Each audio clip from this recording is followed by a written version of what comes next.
très diplomate. Mon côté perfectionniste. D'apporter rapidement des réponses efficaces aux demandes qui me sont faites. Mon organisation.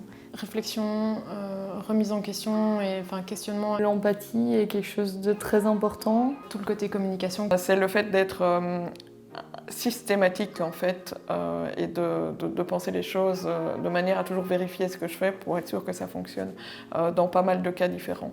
C'est beaucoup le contact avec les gens, donc j'ai des contacts faciles. Un esprit de groupe. Peut-être mon côté social avec les utilisateurs aussi.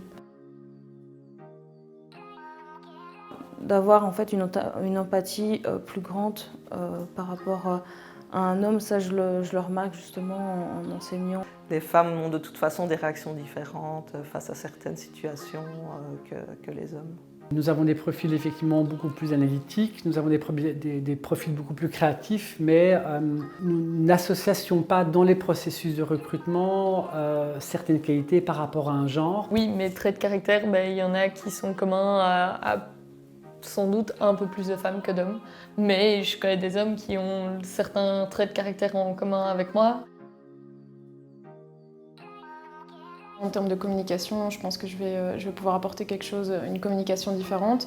Dans mon cas, ça peut être un atout parce qu'au moment où on demande une promotion, on demande, comme il y a des gens qui cherchent la parité, on va être mis un peu plus en avant. Après, parfois, on va se retrouver face à des clients qui doutent et préfèrent avoir affaire à un homme qui a l'air plus compétent, j'imagine. Dans les offres d'emploi aussi, ça joue beaucoup.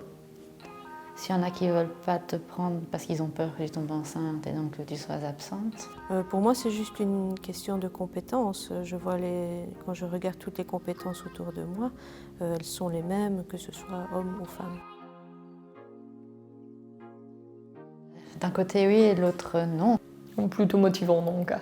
Quand je suis arrivée, j'étais toute jeune et c'est vrai qu'un ou deux collègues m'ont pris sous leur aile, ils m'ont guidée. Alors est-ce que le fait que je suis une femme, je pense que ça a peut-être changé leur comportement vis-à-vis de moi au départ. Après, au bout d'un certain nombre d'années, on fait partie de l'équipe et il n'y a plus vraiment de différence. Ça dépend vraiment face des gens avec qui on se retrouve. Moi, ça m'a motivée peut-être à y aller.